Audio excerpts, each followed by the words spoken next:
Stop. Are you bit? No. Oh, fine.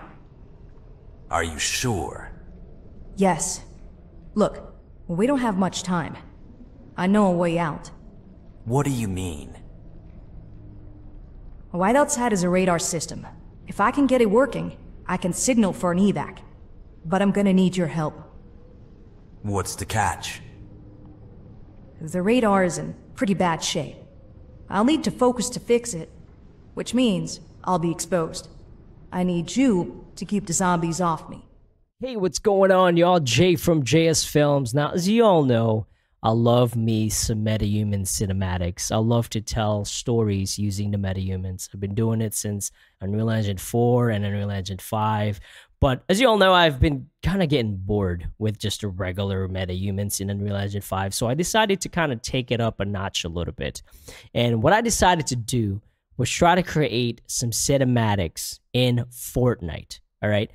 Pretty much using everything I know about metahumans and the metahumans technology. So in this video right here, I'm just going to break down the crazy stuff that I did in this Fortnite experience. And then we'll talk about some limitations that I kind of faced. All right, so first things first, I absolutely love proving people wrong. And I know a lot of people have told me, oh yeah, the Sony Mocopi is really just a toy.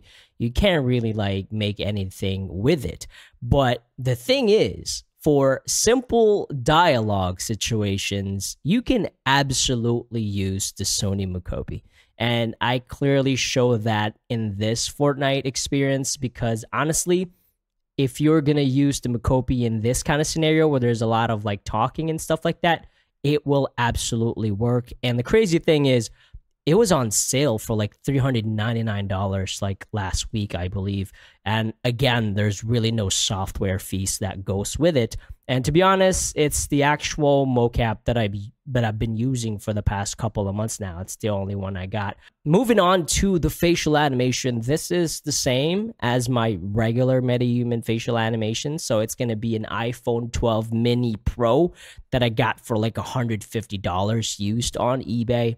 And obviously using my JS Films mocap helmet. For the finger tracking, I do have Stretch Sense gloves. As you all know, they have cheaper one, they have an expensive one. So I am using their Fidelity Pro with this one. Again, there's really not much movement, but it's still kind of nice to just have a mocap glove for even just the idle animation when our hands are kind of like this. And sometimes it kind of moves a little bit. So it's really nice to have that finger movement in there so you don't have to like worry about it later down the road. Now, I did have to tweak it a little bit whenever they're like pointing and stuff like that, when the character was pointing. So it's not like raw as is. It's still always nice to have gloves on if you can afford it, obviously. And again, if you want to check out their cheaper version, they have that as well. All right, so for the talents, for the dialogue in this cinematic in Fortnite, it was all me.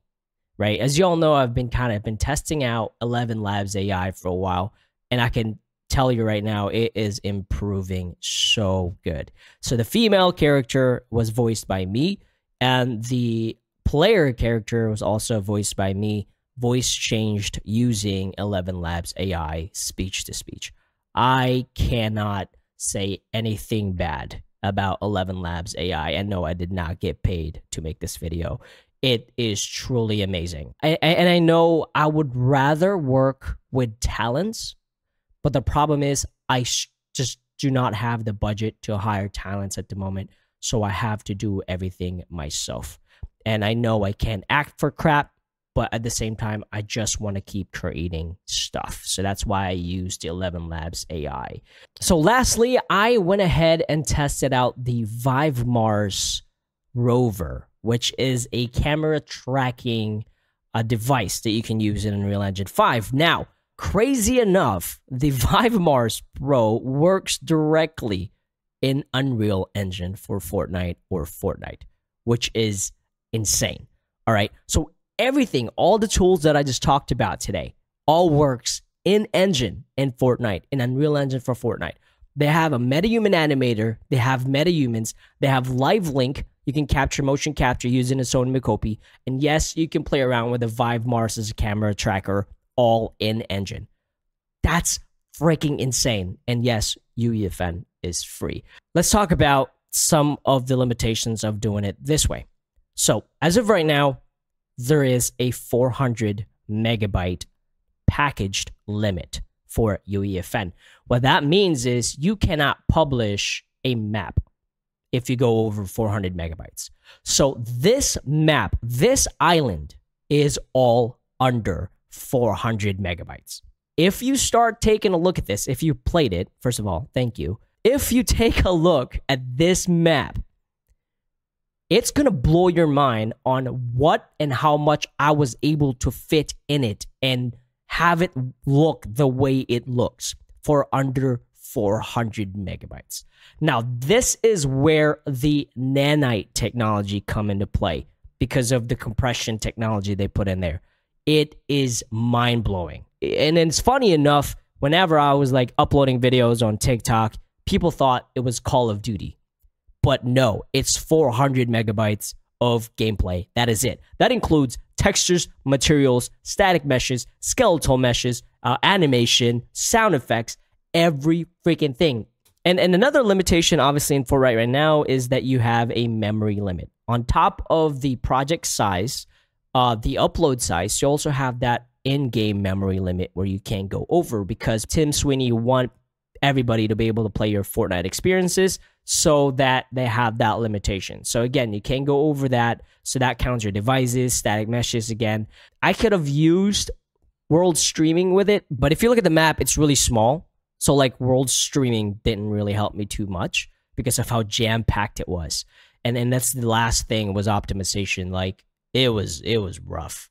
It was really hard. I had to really cut down a lot of the textures and static meshes in game so that it will be playable, which it is. Like you can play this on a Nintendo Switch, PS4, PS5, Xbox, but obviously I'll still like try to tweak it if people still play it. That's pretty much it for this video.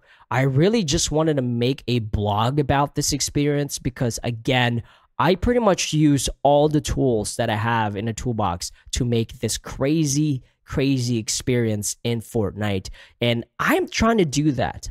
I know a lot of people don't really play my maps, but I just want to try something different than just a 2D video in front of you that you're watching. I want to be able to tell stories in a different way. And honestly, with UEFN now, I don't have to have a studio to make video games with stories in it. I can just do it. Obviously, still on top of those limitations, it's still a little bit harder. But for small experiences like this, I was able to tell a story that originally was going to be a short film and put my little JS Films twist ending to it. So with that being said, that's pretty much it for this video. If you play the map again, thank you.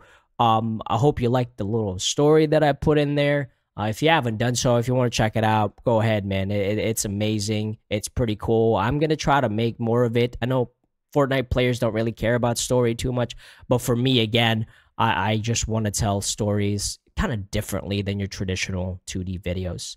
That said, I'll see y'all in the next one. Peace out.